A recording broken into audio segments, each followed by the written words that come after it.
शिवानी शाह हाजिर हूं आपके सामने आज की इस खबर के साथ।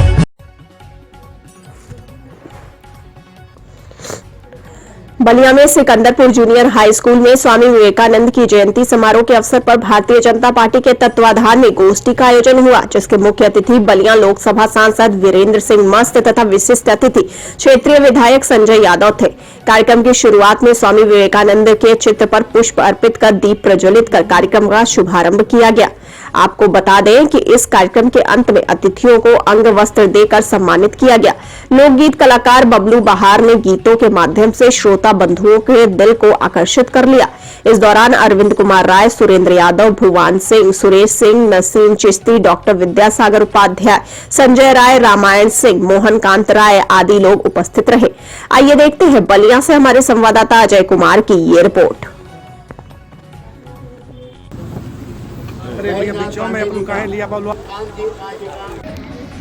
और कार्यक्रम में दीपक जलाकर प्रज्वलित कर शुभारंभ कर लिए हुए इस कार्यक्रम के मुख्य अतिथि एक तरफ से स्वामी विवेकानंद जी की मूर्ति पर माल्यार्पण करते दीप प्रज्वलित कर कार्यक्रम का शुभारंभ करते हुए साथ में राजधानी सिंह ने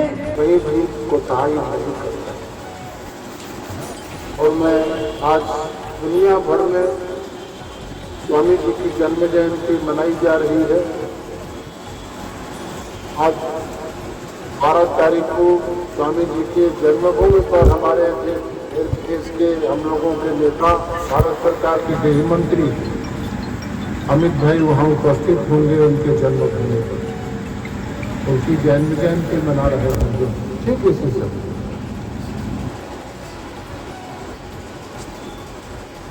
हम सोच सकते हैं जिस बात को तमाम वक्ताओं ने, महान विद्वान वक्ताओं ने, निर्मल कांत जी थे, अखिलेश जी थे, संजय जी थे,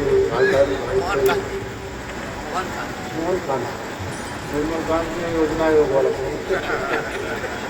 ओम प्रकाश जी थे, सब लोगों ने अपने विचारों को जिस तरीके से रखा, तो इस बात की चिंता जरूर की जानी चाहिए, इस बात के मन में एक भरोसा जरूर पैदा होना चाहिए कि भारतीय दर्शन के प्रति अपना समर्पण किस तरह का है। और भारतीय दर्शन के प्रतिमूर्ति देव पुरुष स्वामी विवेकानंद जी कैसे हमारे अतीत के महापुरुष हैं जिनको नमन करने के लिए पूरा भारतीय दर्शन के पक्षकार आज इनको अपनी स्मृति में उनके स्मृति को नमन कर रहे हैं। ऐसा ही है भारतीय दर्शन। बहुत से वक्ताओं ने इस बात को कहा कि स्वामी विवेकानंद जी उनके सिद्धांतों के संवाद की चर्चा कुछ लोगों ने किया, कुछ लोगों ने हमारे प्रधानमंत्री से पर रखा। मैं बहुत स्पष्टता से आज स्वामी जी के जन्म जयंती पर यह कह देना चाहते हैं और बताना चाहते हैं कि पहले व्यक्ति स्वामी विवेकानंद नहीं होते थे तो भारतीय दर्शन को उन्होंने दुनिया को दिखाया। पहले देखिए, आज जो है विवेकानंद जयंती थी और विवेकानंद जयंती के अवसर पर एक युवा गोष्ठी, युवाओं के लिए क्या उनका संदेश था और नरेंद्र मोदी जी क्या उस दिशा में कर रहे हैं, इसी विषय पर विचार।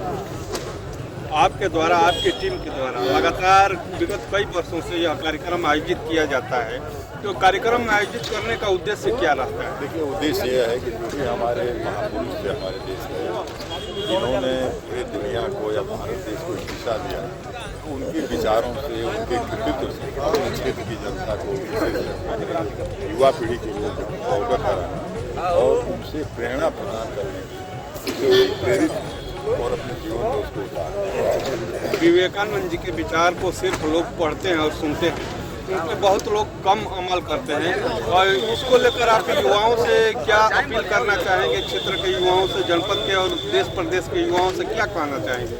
देखिए, दो चीज़ें, साधना प्राकृतिक है, अच्छे विचार को जीवन में उतारना एक बड़ा कठिन चीज़ है, लेकिन हमारा आपका और समाज का हमेशा निरंतर प्रयास रहा है के जो अच्छे विचार हैं उसको हम लोग ग्रहण करें, उसके अनुरूप काम करें। और इस प्रकार के कार्यक्रम से बहुत सारे लोग प्रभावित होते हैं और उनके जीवन में कुछ है, उन विचारों को लोग अपनाते हैं। हमें आशा है कि हमारे क्षेत्र के भी तमाम साथी आए हैं, जरूर कुछ न कुछ साथी इस दिशा में काम करेंगे। इस कार्यक्रम को लेकर भविष्य की क्या योजना है? भविष्य की योजना ये है कि अभी हमारे कुछ साथियों ने कहा कि अधिक से अधिक नौजवानों को इस प्रकार के कार्यक्रम में जोड़ना चाहिए। हम प्रयास करते हैं कुछ अगली बार जो भी कार्यक्रम है उसमें अधिक से अधिक युवाओं को जोड़ा जाए और उनके सामने कुछ क्षेत्रीय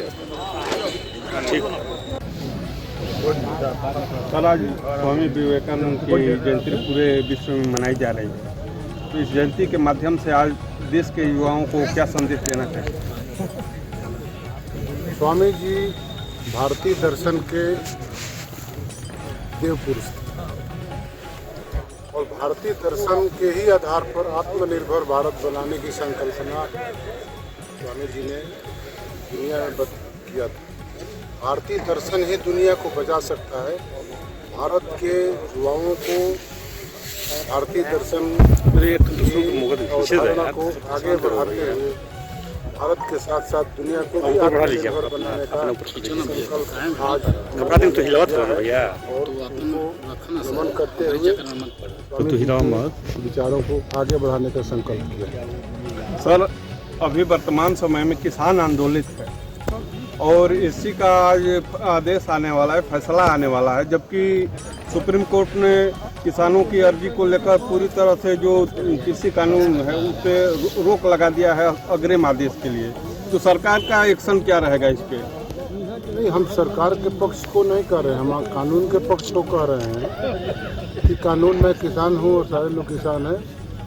उस कानून के पक्ष में मैं कह रहा हूँ कि कानून के पक्ष में मैंने प्रस्तुत भी किया था संसद में भी। कानून जो बना है वो किसानों के समृद्धि के लिए बना। अगर उसमें संशोधन की कोई ज़रूरत होती तो उसके लिए संवाद लोकतंत्र में बनाया गया संवाद होना चाहिए। लेकिन दुख है मुझे कि ये किसान आंदोलन बंगाल चुनाव का रिहर्सल कराने का संदेश देश में दे रहा है। बंगाल चुनाव का रिहर्सल हो रहा है। मुझे दुख है इस बात का कि किसान आंदोलन भरोसे के संकट के साथ समाप्त होने जा रहा है। भविष्य में भी कोई किसान आंदोलन होगा उस पर इसी तरह का भरोसे का संकट रहेगा। इस दिल्ली के किसान आंदोलन के नाम पर चलने वाला बिहार के बंगाल के चुनाव का रिहर्सल इस आंदोलन को भरोसे का संकट रहेगा। किसानों से बातचीत नहीं हो पा रही है, आखिर समस्या क्या है? सरकार के और किसानों से बातचीत होनी चाहिए। ये पहली बार हो रहा है कि सरकार बातचीत करना चाहते हैं, सरकार उनके सब मांगों पर विचार भी करना चाहते हैं, लेकिन आंदोलन करने वाले लोगों की एक मांग कि कानून को पहले वापस लो, इसके बाद हम संवाद करेंगे। तो कानून संसद में पारित हुआ है, संसद बड़ा बलिदान के बाद स्थापित हुआ है भारत की संसद लोकतंत्र में। ऐसे संसद के बने हुए कानून को 10-20 हज़ार लोग जुटकर कभी कानून को वापस कराने लगे तो फिर संसद की भूमिका ही समाप्त हो जाएगी। ये संसदीय लोकतंत्र के लिए बड़ा खतरा पैदा है। इस कड़ी में बस इतना ही। ताजा तरीन खबरों के लिए बने रहिए एनएसडी टाइम्स के साथ। मुझे दीजिए इजाजत, नमस्कार। एनएसडी टाइम्स की खबरों से अप टू डेट रहने के लिए चैनल को सब्सक्राइब करें, लाइक करें, शेयर करें और कमेंट करें और साथ ही साथ बेल आइकन दबाना ना भूलें।